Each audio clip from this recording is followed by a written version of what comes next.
3 identical faces, 3 impossible men. One night that was never supposed to happen, and a young woman who walked into their world carrying a mop and a resume and absolutely no idea that she was about to become the single point around which 3 of the most feared men in Korea would quietly, completely, and irreversibly rearrange their entire lives. I'm almost there. Nadia Bello did not believe in destiny. Incredible. She believed in rent, in her mother's medical bills, and in showing up on time. But destiny, it turned out, believed in her. Welcome to Story World Besties. Please like, share, and subscribe.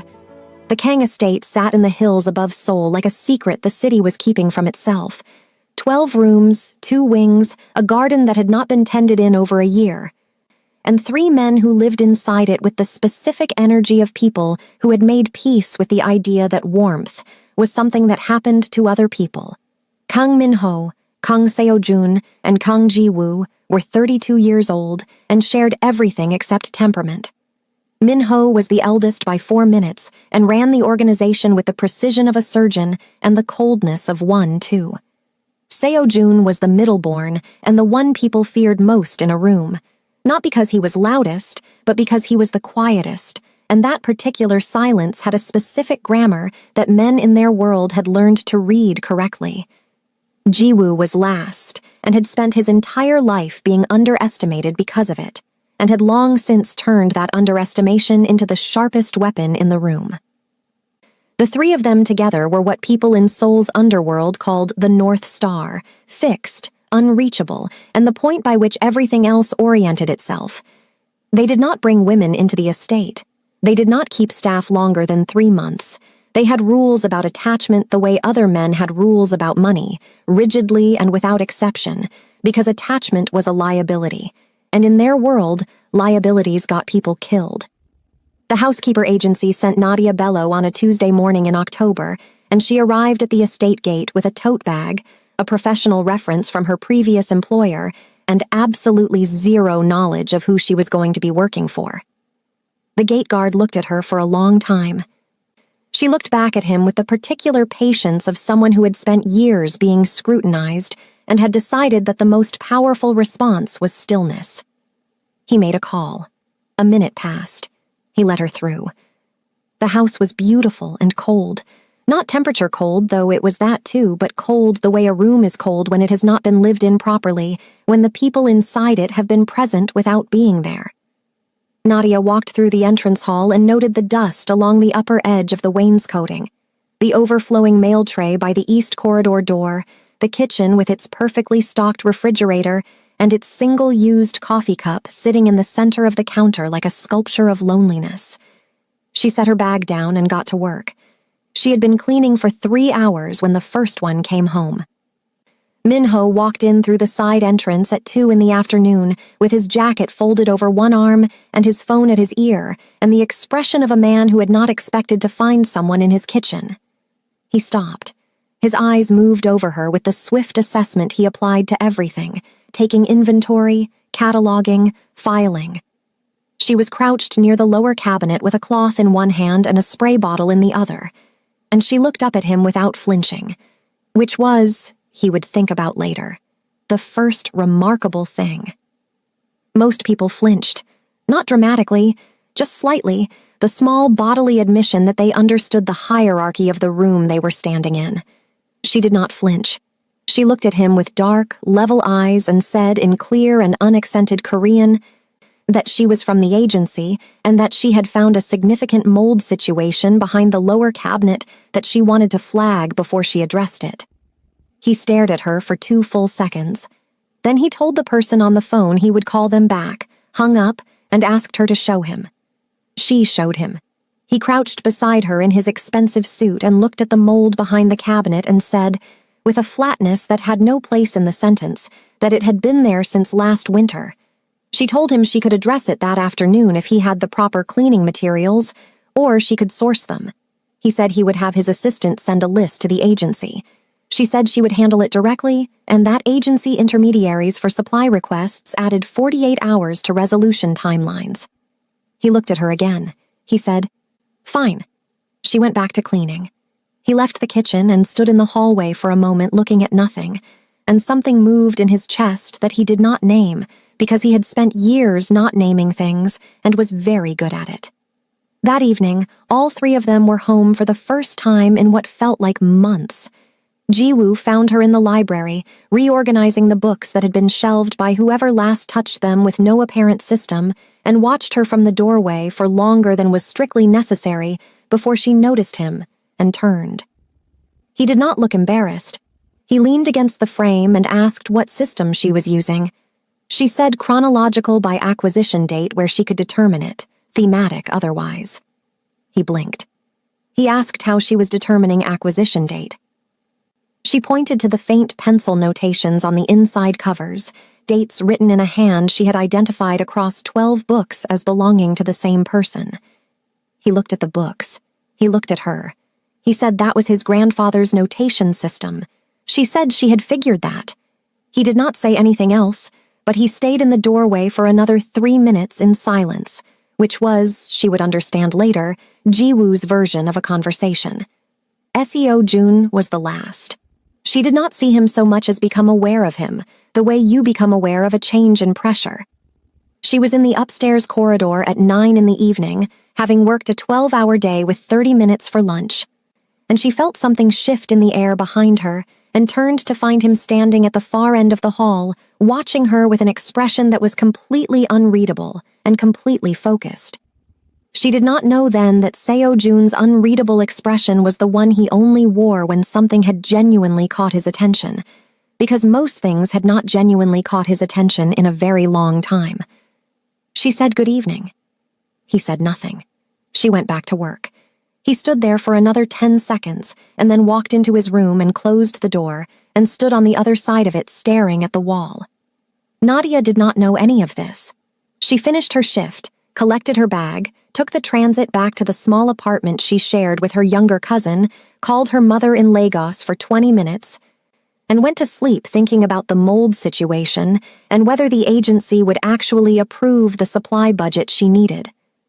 A week passed. She came every day. The estate began to change in small, visible ways. The dust receded. The garden, which she had no brief for but could not ignore, began to look like something living again. The kitchen, already stocked by whoever managed their supplies, became a place where meals happened rather than a room adjacent to a life. She cooked once, on the 3rd day, because there was food that would expire, and it seemed wasteful not to, and left it covered on the counter before she left. She did not mention it. The next morning the container was empty and washed and returned to the cabinet. She cooked again the next day, and the next. None of them said anything about the food. But she noticed that it disappeared faster on the days she made her mother's recipes. The jollof that she'd adapted for the pantry available, the pepper soup she made from whatever came close enough, the fried plantains on the Friday because plantains had appeared in the produce delivery and she could not in good conscience let them go unused. On the Friday, Jiwoo came into the kitchen while she was frying and stood near the counter with his arms crossed and his chin slightly lifted and said after a long pause that it smelled like something. She said it was West African. He said he had not had West African food before. She said that was unfortunate. He almost smiled. Almost. By the end of the 2nd week, she knew the rhythms of the house. Minho left earliest and came back latest and ate standing at the counter in the kitchen, always, as if sitting down to eat was a luxury he had decided he did not have time for. Seo Jun moved through the estate like a frequency she could feel before she heard him, his presence arriving before his footsteps did, and he had a habit of appearing in whatever room she was in and saying nothing and leaving 20 minutes later having said nothing, as if her presence was itself a sufficient reason to be somewhere. Jiwoo, she decided, was the one who wanted to talk the most and had the least practice at it, and so instead he asked questions about practical things, the cleaning supplies, the garden, the books, the food, and underneath all the practical questions was something that was not practical at all. She told herself she was imagining it. She was very good at being practical, and she was very good at not seeing things that would complicate her life. She needed this job. The pay was exceptional by any standard, the estate supplied everything, and the brothers did not give her grief or make her feel small or talk to her the way some employers talk to staff. They talked to her as if she was a person in the room, which, in her experience, was not as common as it should be. She was not going to complicate that by noticing the way Minho's jaw shifted when she disagreed with him, or the way Seo-jun stood closer than necessary when she was explaining something, or the way Jiwoo had started saving the interesting books from the shelves and leaving them on the kitchen counter where she would find them in the mornings. She was not going to notice any of that. On the third week, someone from outside the estate took notice of her. His name was Park Dae-yeon, and he was one of the 3 men who regularly met with the brothers at the estate, a kind of intermediary whose specific role in their organization she had learned not to ask about. He was handsome in the obvious way, and he knew it, and he had the particular confidence of a man who had never been told no in any context he considered important. He came to the estate on a Wednesday and found Nadia in the garden and spent 10 minutes talking to her in a way that was outwardly friendly and inwardly something else entirely. She was polite. She was not interested. She kept working. He kept talking. She did not see Minho appear at the upper window of the east wing. She did not see the stillness that came over his face when he looked down at the scene in the garden. She did not see him turn from the window and walk to the door with a pace that was not hurried, but was very precise, and she did not hear whatever he said to Dae-yeon when he appeared in the garden 60 seconds later because whatever it was said very quietly, and Dae-yeon left the estate shortly after. She noticed that Dae-yeon was gone. She assumed it was because the meeting had ended. She went back to weeding. Minho stood in the kitchen doorway that evening and watched her rinse her hands at the sink and told her, with a casualness that cost him something to produce, that if anyone made her uncomfortable, she should tell him directly. She turned to look at him. He was looking at the counter. She said she would. He nodded and left. She stood at the sink for a moment with the water still running and told herself, very firmly, that it meant nothing. 3 days later, Seo-jun was in the kitchen when she arrived in the morning, which was unusual. He was already dressed, which was not unusual, but he was sitting at the counter with a cup of coffee and no phone and no documents and nothing to indicate a reason for being in the kitchen at 7 in the morning other than being in the kitchen at 7 in the morning. She said good morning. He said good morning. She started the day's work. He stayed at the counter. After 20 minutes, she asked if there was something he needed. He said no. She said, was there something she could help with? He said no. She looked at him. He looked at his coffee. She went back to work. After another 10 minutes, he asked, without looking up, whether she had ever considered that 12-hour days were not sustainable. She said she was contracted for 8 and the other 4 were her own choice and he could raise his concerns with the agency. He looked up then. His expression was still unreadable, but it had shifted somewhere underneath. A tectonic thing, small and invisible and total. He said he was not raising a concern with the agency. He was saying it to her. She asked why. He said because she was the one working 12 hours. She looked at him for a moment and then said that was the most words she had heard him say at one time since she started working there. He looked back at his coffee. Something moved at the corner of his mouth. Not a smile. The shape a smile would leave behind if a smile had been there. She did not tell herself it meant nothing that time. She just didn't say anything about what it meant. The danger arrived on a Thursday. It arrived in the form of 3 men at the estate gate who were not scheduled and were not the kind of men who made appointments.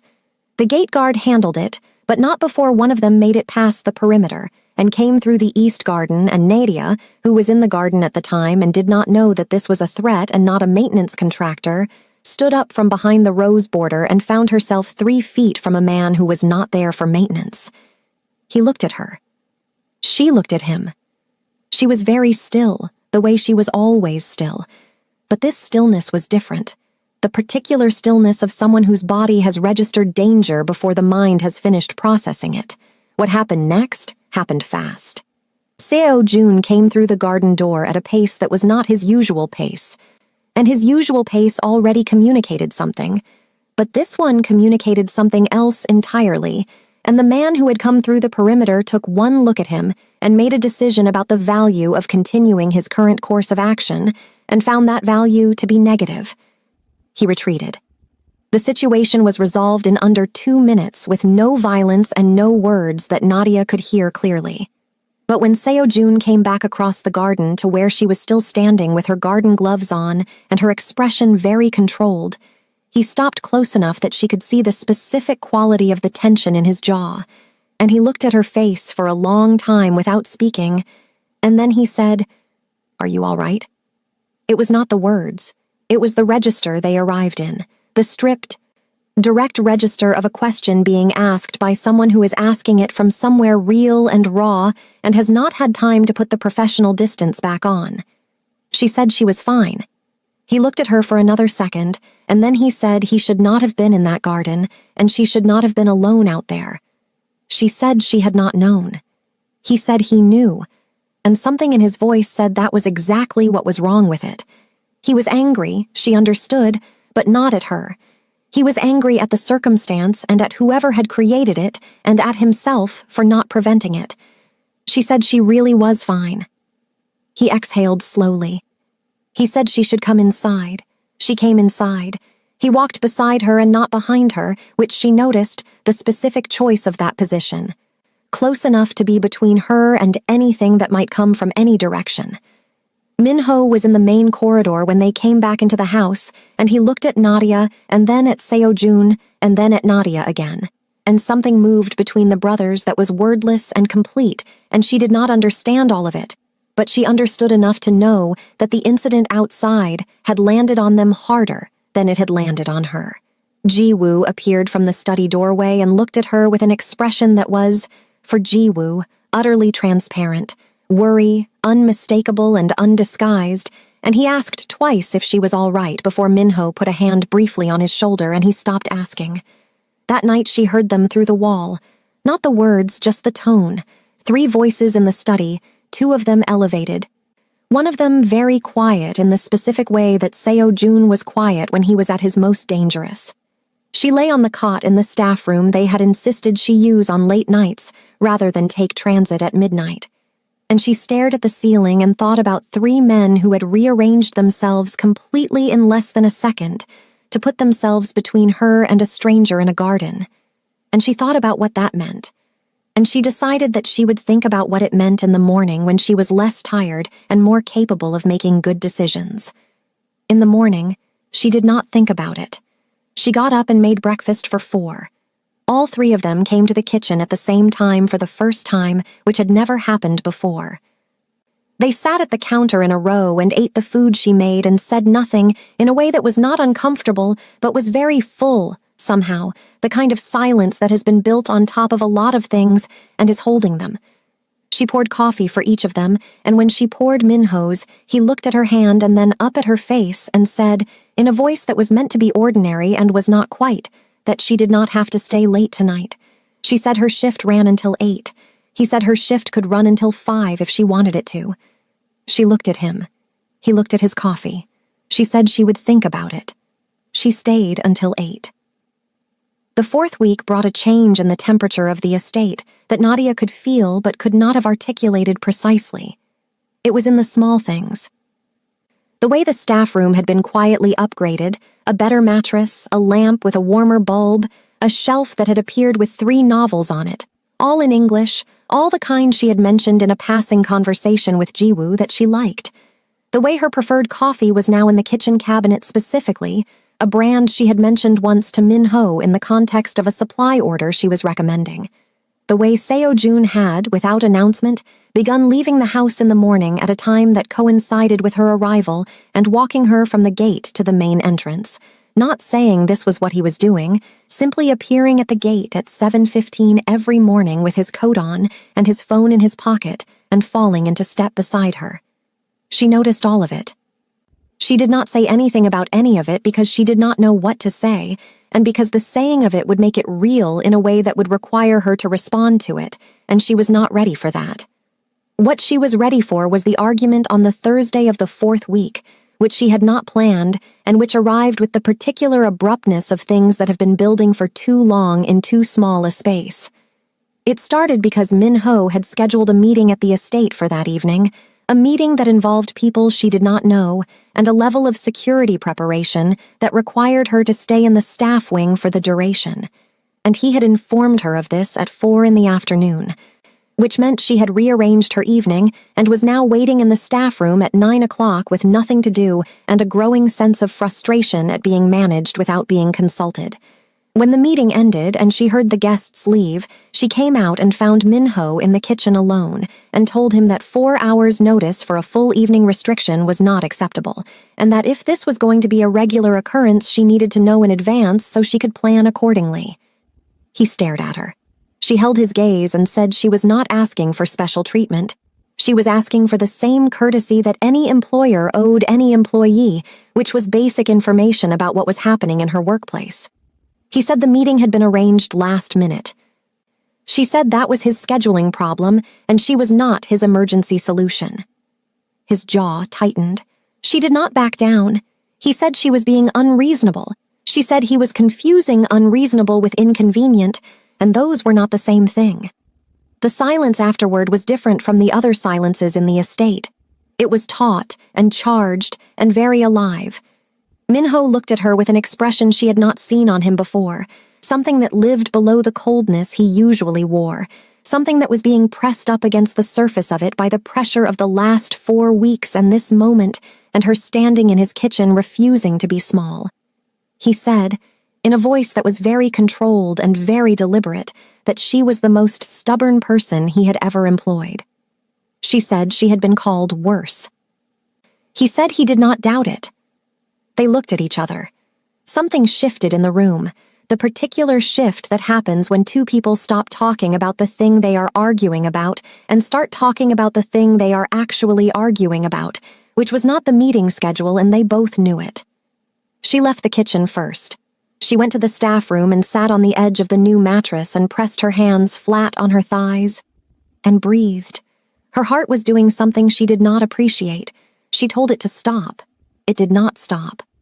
Minho stood in the kitchen alone for 3 minutes and then went and found Seo-jun and Ji-woo and told them, in the terse shorthand of 3 people who had been speaking to each other without speaking for their entire lives, that they had a problem. Seo-jun looked at him. Ji-woo looked at the table.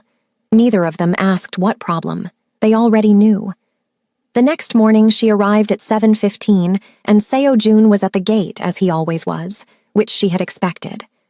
What she had not expected was Minho beside him, or Ji-woo a step behind, all 3 of them, at 7:15 in the morning, standing at the gate in various states of having dressed in a hurry, which for men who normally dressed as though they had been born wearing good suits was notable. She stopped walking when she saw them. They looked at her. She looked at them. The morning was cold and clear, and the light was coming in low and gold over the estate walls and catching on all 3 of them in a way that was frankly unfair. Minho spoke first. He said he owed her an apology for the previous evening. His voice had the particular quality of a person who had spent several hours deciding to say something and was now saying it at the cost of something it was costing him. She said nothing. He said 4 hours' notice was not reasonable and it would not happen again. She said she accepted the apology. Seo-jun said nothing. Ji-woo said from slightly behind and to the left that there was also a scheduling conflict on the 23rd he wanted to flag before it became an issue. She looked at Ji-woo. He had his hands in his pockets and an expression of total innocence that was entirely manufactured. She almost smiled. Almost. She said she could look at the calendar that morning. He said that would be helpful. They went inside, but something had changed at the gate. Something had cracked open very slightly, enough to let a little light through, and none of them were going to talk about it. But they were all going to live inside it now, and it was going to get warmer. The crisis arrived at the end of the 4th week, which in retrospect seemed almost designed, as if the universe had decided that things had been building long enough and it was time to accelerate them. A rival organization had been watching the Kang estate for longer than the brothers had known. They had identified a pattern that the brothers' own people had missed because they had been looking outward and the vulnerability was internal. It was the fact that their housekeeper arrived and departed on a consistent schedule, on foot, through a regular transit route, and that this housekeeper had become in 4 short weeks. Something that the 3 of them could not be moved from the way men could be moved from assets and territory and money, because she was not an asset, and she had become irreplaceable in a way that had nothing to do with logistics. She was taken on a Tuesday, not dramatically, not with violence at the outset. It looked at first like a transit delay, a car beside the stop, a conversation she was pulled into before she understood what it was, and then the door and the darkness and the understanding arriving fully and finally that this was exactly the thing Seo-jun had put himself between her and in the garden 3 weeks ago, and this time there had been no one between her and it. Minho's phone rang at 8:27 in the morning when she had not arrived, and Seo-jun had already been standing at the gate for 12 minutes. It was not her. It was the person who had her. What followed was not something Nadia witnessed from the inside. She sat in a room with a locked door and a single window with bars, and she breathed and she counted and she thought about her mother and her cousin and the estate kitchen and the books on the shelf in the staff room, and she did not allow herself to be afraid in any way that was not useful. She allowed the fear that was useful, the kind that sharpened attention and identified exits and measured sounds and catalogued the distance between the voices outside the door and the location of the window. She did not allow the kind that paralyzed. What she did not know was what was happening on the other side of that locked door. What was happening was this: 3 men who had spent their entire adult lives being the most dangerous thing in any room they entered were, for the first time, in a room where they were not the most dangerous thing. The most dangerous thing in that room was the feeling of her absence, which had arrived with the completeness and the devastation of a physical blow and had turned Minho's precision into something without a safety on it, and had turned Seo-jun's silence into a silence that his own people were very afraid of, and had turned Ji-woo, who was always the one that people underestimated, into the most focused and the most cold and the most relentless thing any of them had ever seen him be. They found her in 4 hours. Not because they were lucky, because Ji-woo had spent 2 weeks quietly mapping every connection between Dae-hyun, who had left the estate too easily 3 weeks ago and had been too comfortable doing it, and the rival organization who wanted leverage over the Kang brothers. He had done it because something about Dae-hyun's departure from the garden had sat wrong with him, and Ji-woo, when something sat wrong with him, did not stop until he understood why. He understood why on the 3rd hour, and by the 4th hour, they had the location. Minho went in first. This was not planned. It was simply what happened, his body moving through the door before the signal, before the coordinated entry, because Nadia was on the other side of it, and the distance between him and her had become, at some point between the kitchen argument and this morning, completely intolerable. She heard the door and stood up. He came through it and stopped. They looked at each other across the length of the room, and the silence between them was not like any of the silences in the estate.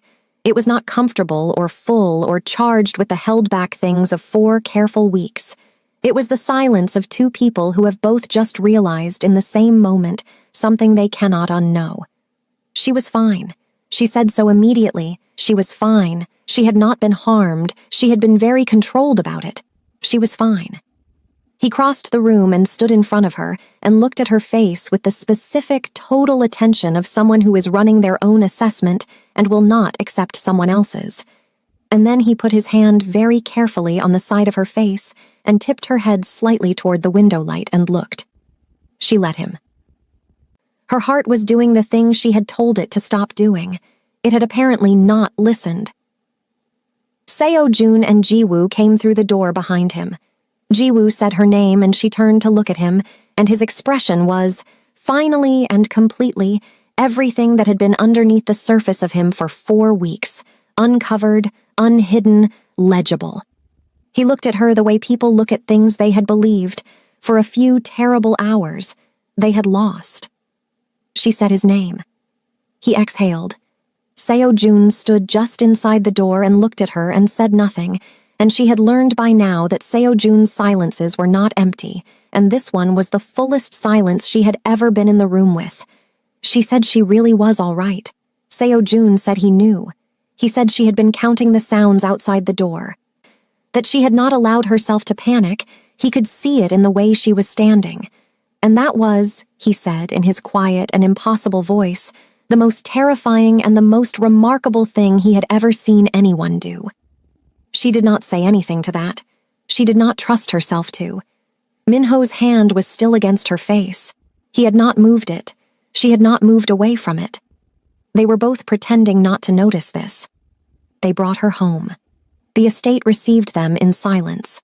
It was past midnight when the cars came through the gate, and the house was lit from within the way it never usually was, every lamp on, every corridor visible, as if the building itself had been waiting with its eyes open. Nadia stepped out of the car and looked up at it and felt something she had not expected, which was the specific feeling of coming home to a place you had not planned to call home and finding that your body had made the decision without consulting you. Minho walked beside her to the entrance. Seo Jun was on her other side. Jiwoo came through the main door ahead of them and turned on the kitchen light and put the kettle on with the focused, deliberate movements of someone who needs to do something with their hands.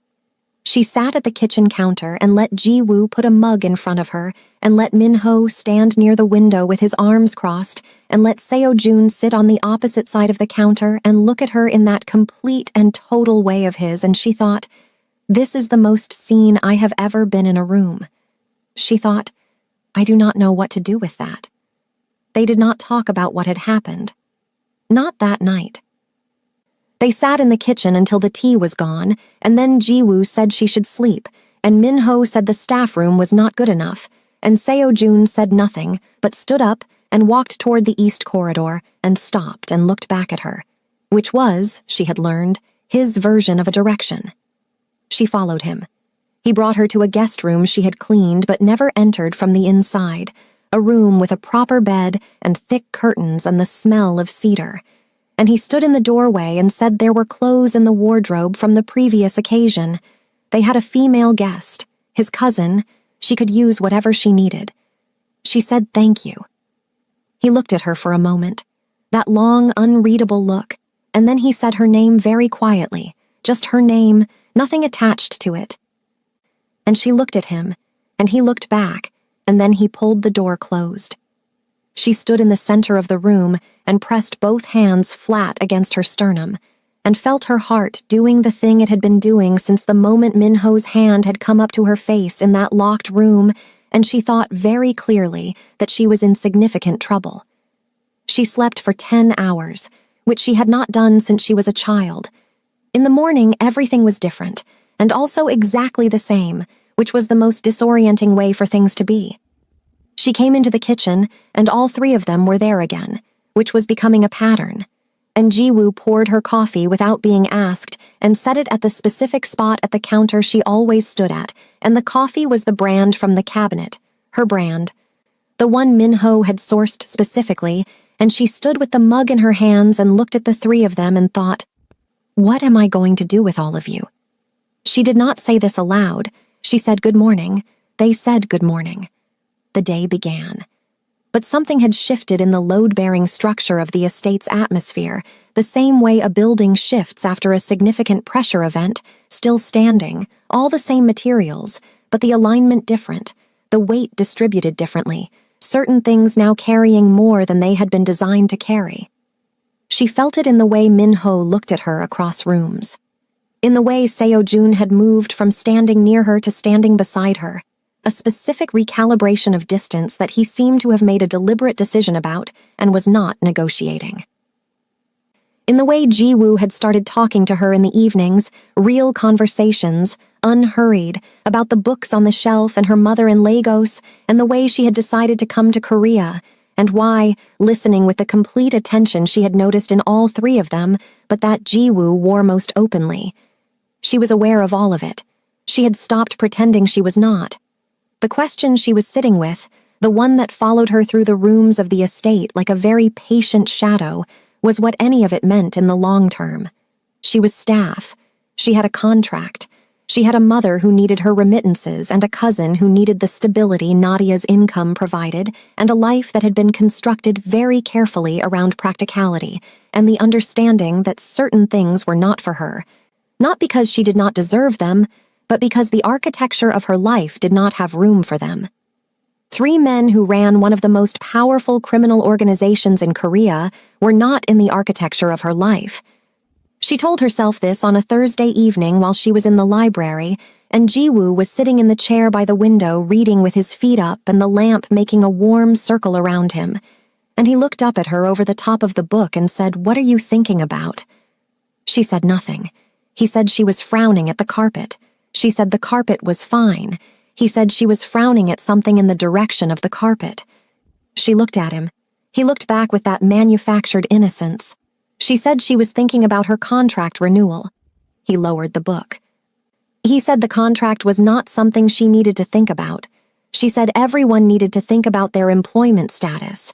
He said her employment status was not in question. She said that was not her point. He said what was her point? She said she was thinking about whether this situation was sustainable. He set the book down entirely. He asked which situation. She said she thought he knew which situation. He looked at her for a long moment and then said he thought she should talk to Minho about that. She said she thought that would be a conversation she needed to have eventually. He said maybe sooner than eventually. She said maybe. He picked up his book again, but he was not reading it. She did not have the conversation with Minho that evening. She had it on Saturday, which was not planned, which arrived the way significant conversations always arrive, on the back of something smaller that opened a door that had been closed. She was in the kitchen making her mother's ground nut soup, which she made when she was working through something difficult because the process of it required attention and repetition and had the specific soothing quality of things the body learned before the mind was old enough to be complicated. Minho came in and stopped when he smelled it and said something she did not catch, and she asked him to repeat it. He said his mother used to cook something that smelled like that. Not the same dish, but the same kind of smell, the one that meant someone was in the kitchen putting care into something. She looked at him. He was looking at the pot. He said his mother had died when they were 17. She said she was sorry. He said it was a long time ago. She said time didn't always make that kind of thing smaller. He looked at her then, the full look, the one without the professional distance on it, and he said no, it didn't. They stood in the kitchen with the soup on the stove between them and the evening coming down outside the window, and she thought, this is the moment. This is where I say the thing I have been not saying for 4 weeks. She said, I need to tell you something. He said, all right. She said she was aware that the circumstances of the last month had created something between the 4 of them that was not strictly professional, that she had feelings she had not planned to have, and that were not appropriate given the nature of their arrangement, and that she thought it was important to name that clearly so that they could both make decisions with accurate information. She said this very steadily and without looking away from him, because she had decided that if she was going to say it, she was going to say it properly. Minho did not say anything for a moment. Then he said, with the same precision he applied to everything, that he appreciated her naming it. She said she was glad. He said he wanted to respond in kind. She said all right. He said that he and his brothers had been having a version of this conversation for 3 weeks, meaning among themselves, and that the conclusion they had reached was not simple, and was not something he was going to pretend was simple. He said she was not staff to them, had not been for some time, and that the arrangement they were currently in was a fiction they had been maintaining for reasons that were primarily about not frightening her. She looked at him. He said he knew how that sounded. She said she was not frightened of them. He said he knew that too. He said that was one of the things. He stopped. He looked at the pot and then at her and said there were several things, actually, and that he was not accustomed to saying things like this, and he was aware he was doing it badly. She said he was not doing it badly. He looked at her. She said he was doing it exactly as well as the situation required.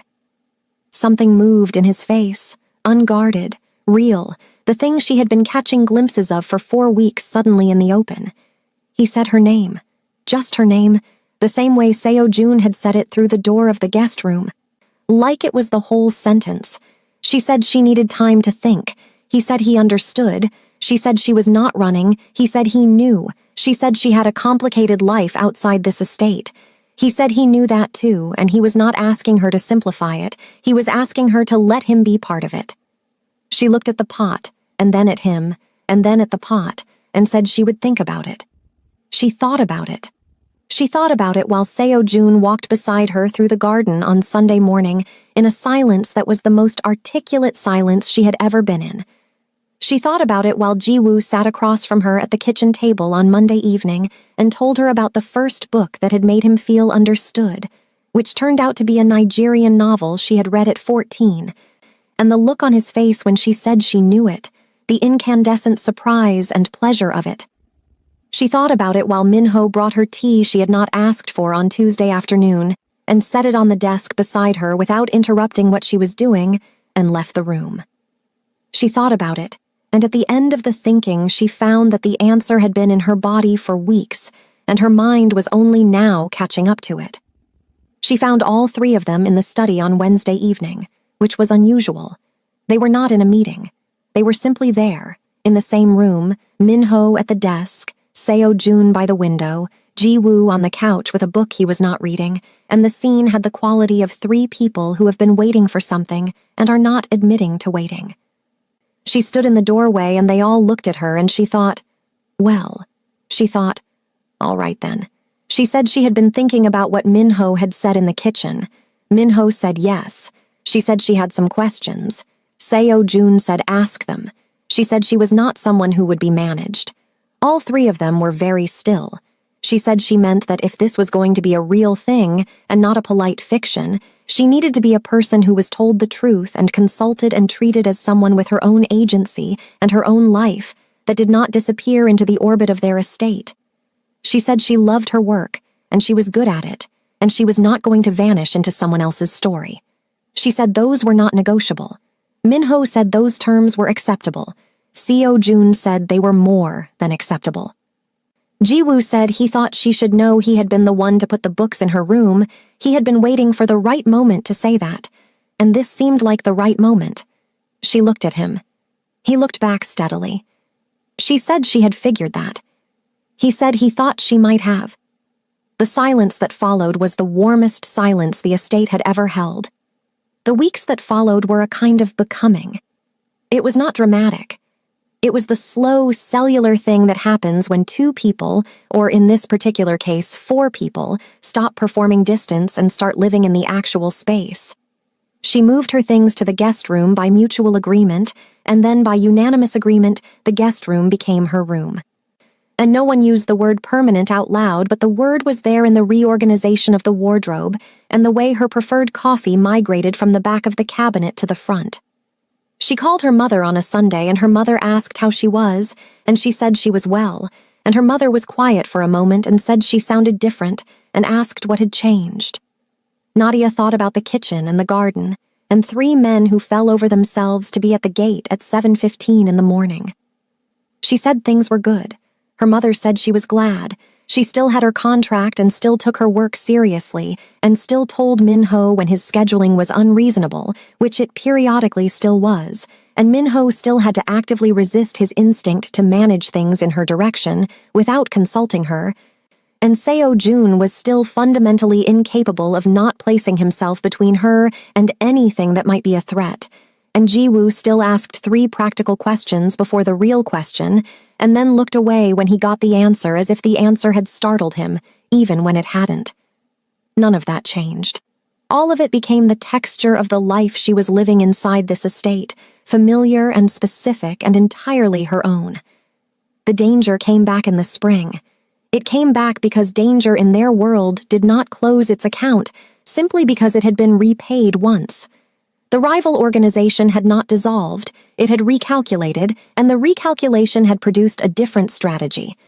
One that targeted not the estate or the brothers or their operations, but the thing that all 3 of them had made visible in the month since October, which was that she mattered to them in a way that nothing had ever mattered before.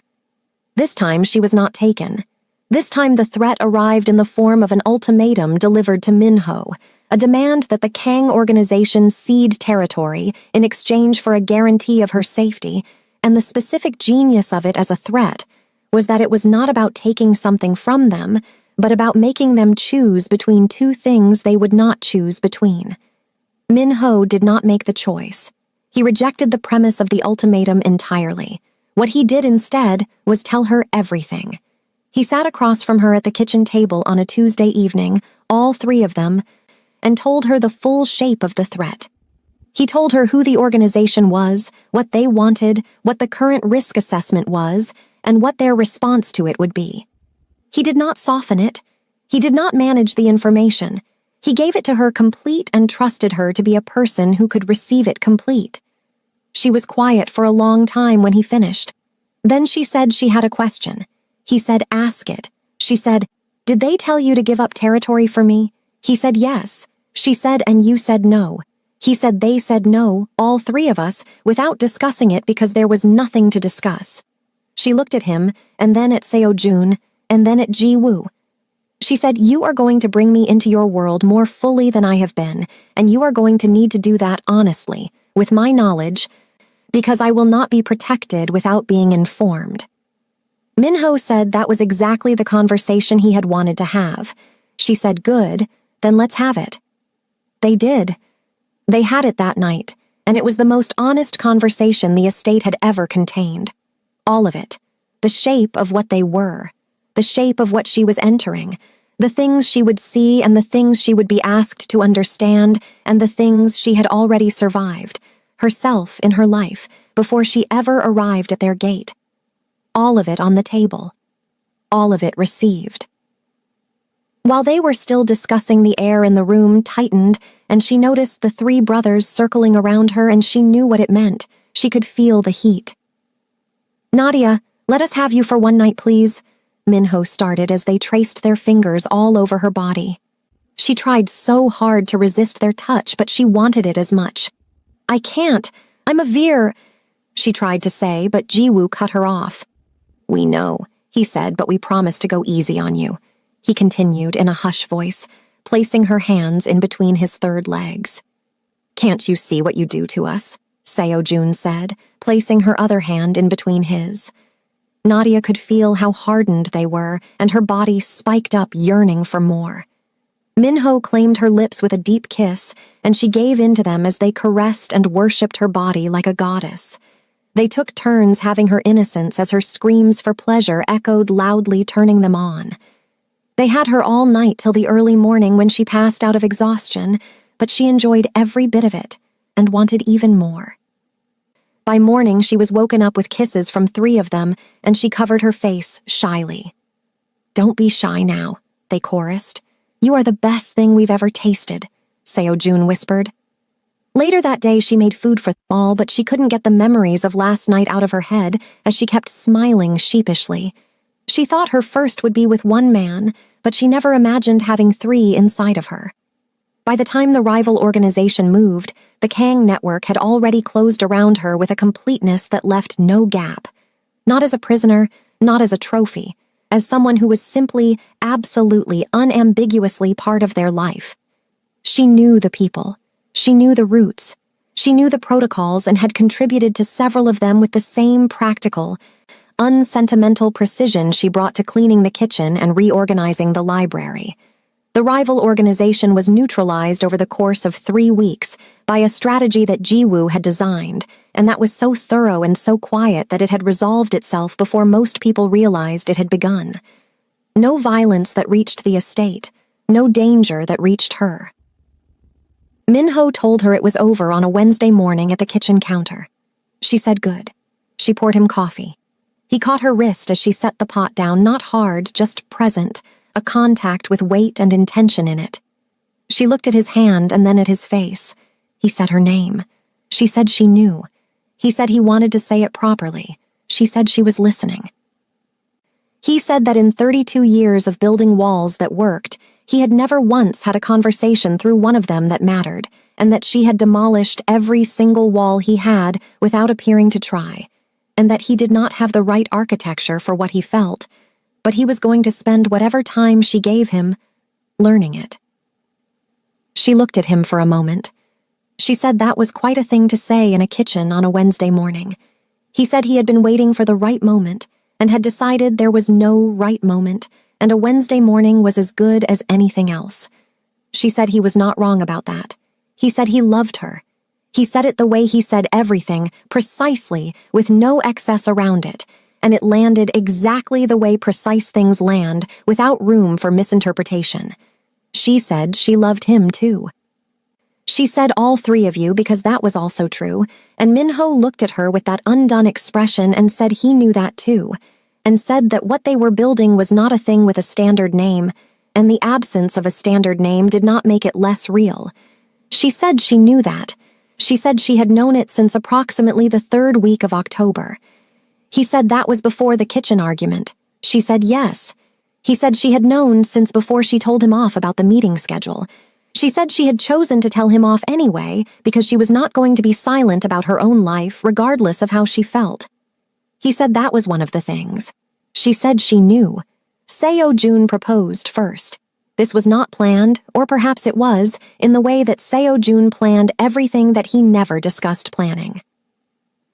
He did it in the garden, in the spring, on a morning when the light was coming in low over the east wall and she was standing near the roses she had been tending since October.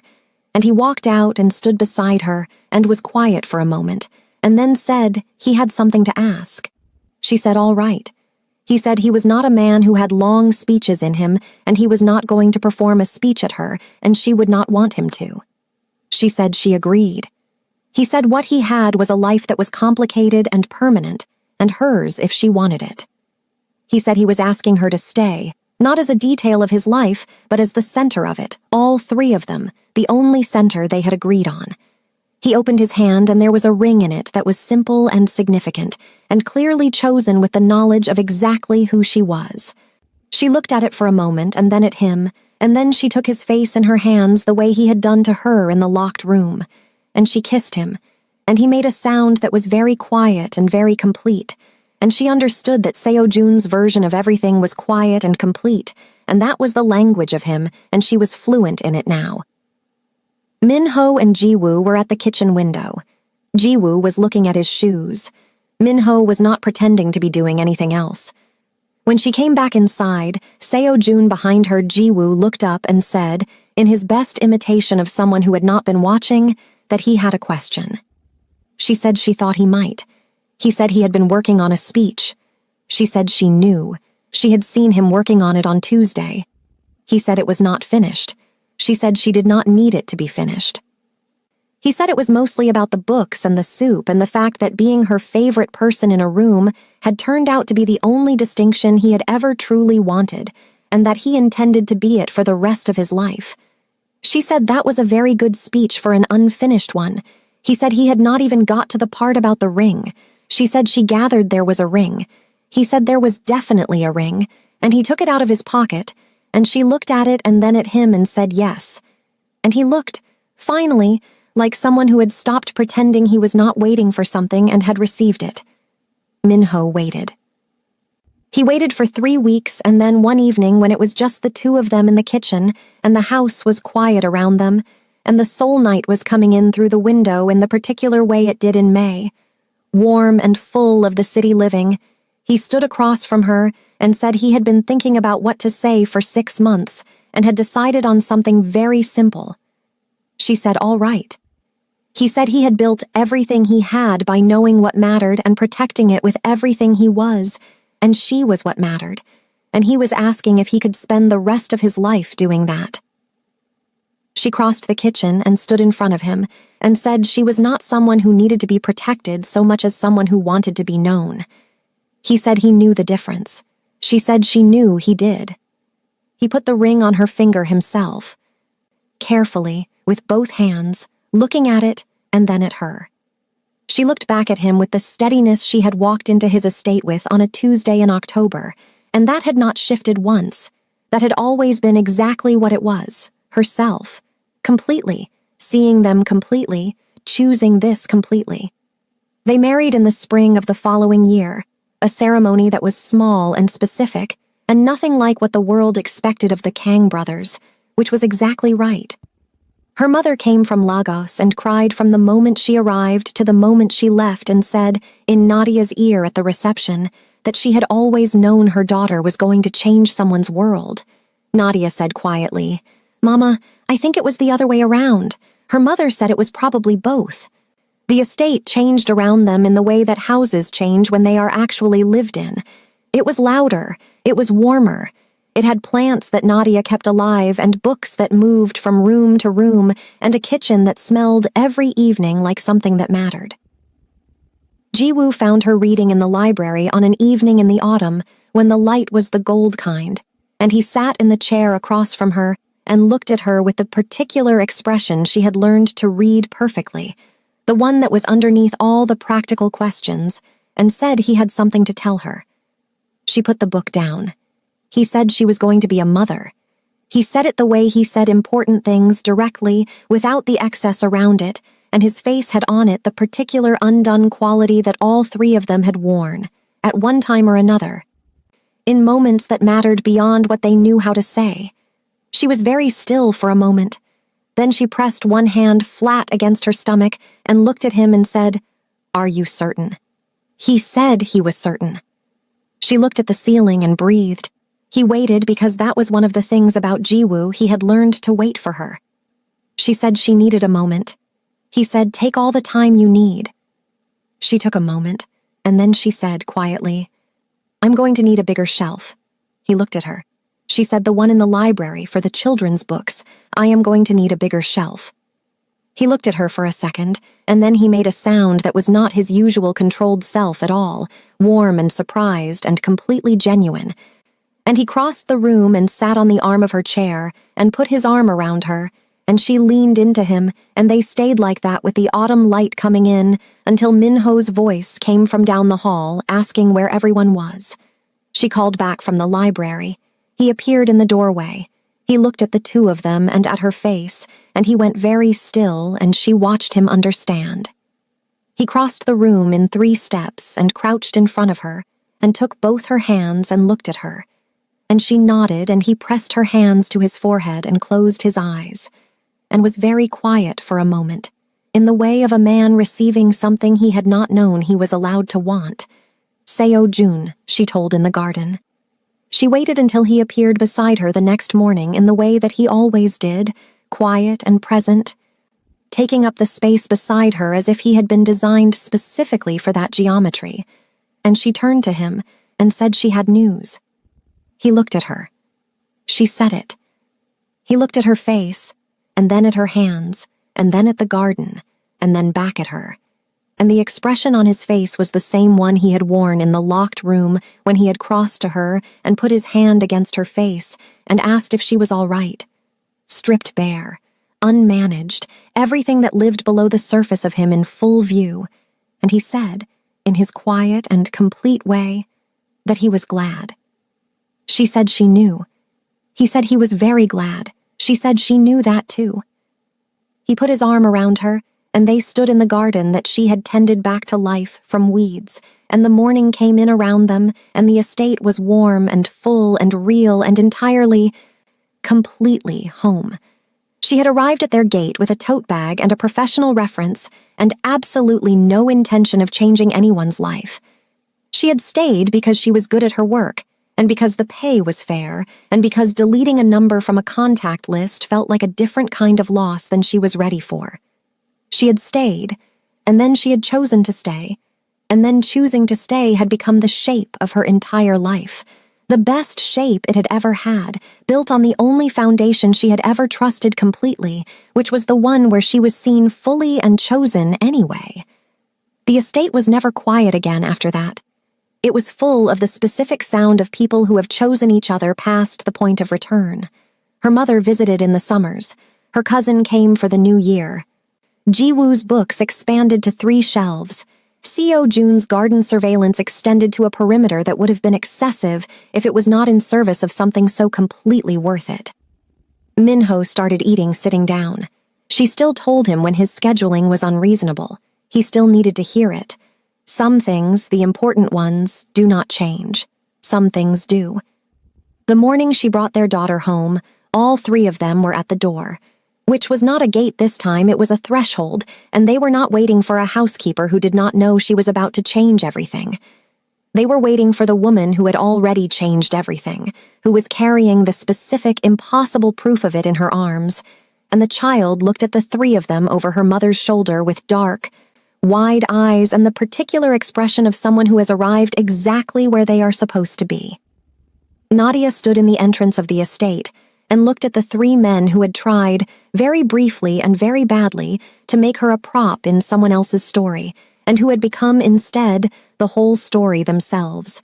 And she thought about that Tuesday in October and the gate and the mold behind the kitchen cabinet and the way it had all started with something so small and practical and had arrived here, at this morning, at this threshold, at this life that was larger and fuller and more herself than any life she had ever imagined for herself in all the years before it. She stepped inside. They closed the door.